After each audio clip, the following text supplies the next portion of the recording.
In the sparkling blue waters of Coral Reef Town lived a small orange fish named Finn. Finn was the tiniest fish in the reef. And though he was cheerful and full of energy, the other fish often teased him. "You're too small to do anything important," said Buster, a big blue tang fish. But Finn didn't believe that. He had a big heart, and deep inside he dreamed of exploring the great ocean and proving that size didn't matter. One morning, Coral Reef Town woke up to shocking news. The Great Pearl was missing! The Great Pearl was a glowing treasure that lit up their reef every night. Without it, Coral Reef Town would be dark and frightening. "Who could have taken it?" gasped Miss Starfish, the reef's teacher. "If we don't find it before sunset, our home will be in danger," said Old Turtle, shaking his head. Finn puffed out his little fins. "I'll find it," he announced bravely. The bigger fish laughed.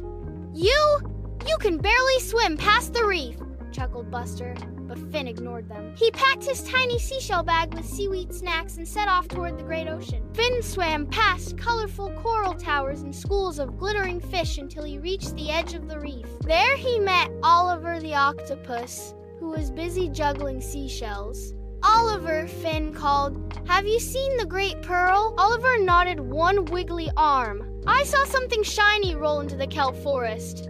But be careful, it's easy to get lost in there." Thanking Oliver, Finn darted into the kelp forest. The tall green kelp swayed around him like dancing ribbons, blocking out the sunlight. Suddenly, he heard a low, grumpy growl.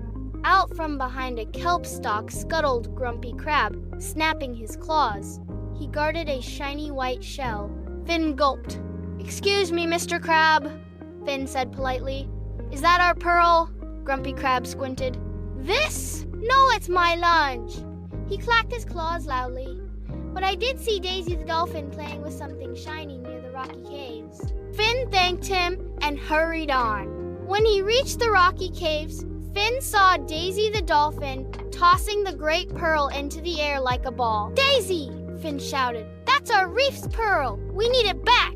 Daisy caught it in her mouth and looked surprised. "Oh dear, I didn't know it belonged to anyone. I just thought it was a glowing toy." Finn smiled kindly. "It's very important to us. Without it, our reef will be dark and scary." Daisy's eyes widened with understanding. "I'm so sorry, Finn," she said, gently handing the pearl to him. With the pearl safely tucked under his fin, Finn sped back toward Coral Reef Town. He swam faster than he ever had before, dodging jellyfish, slipping past seaweed tangles, and zooming through schools of fish.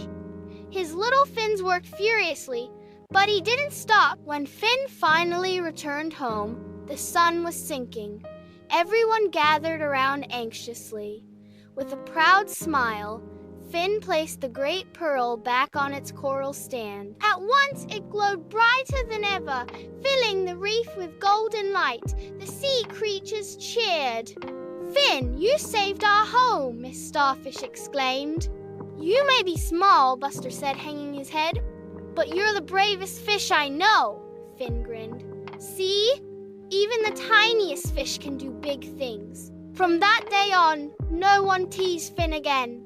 He became known as Finn the Brave, the little fish who saved Coral Reef Town. And every night when the pearl lit up the reef, Finn would gaze at it proudly and dream of his next big adventure. Thanks for watching my video.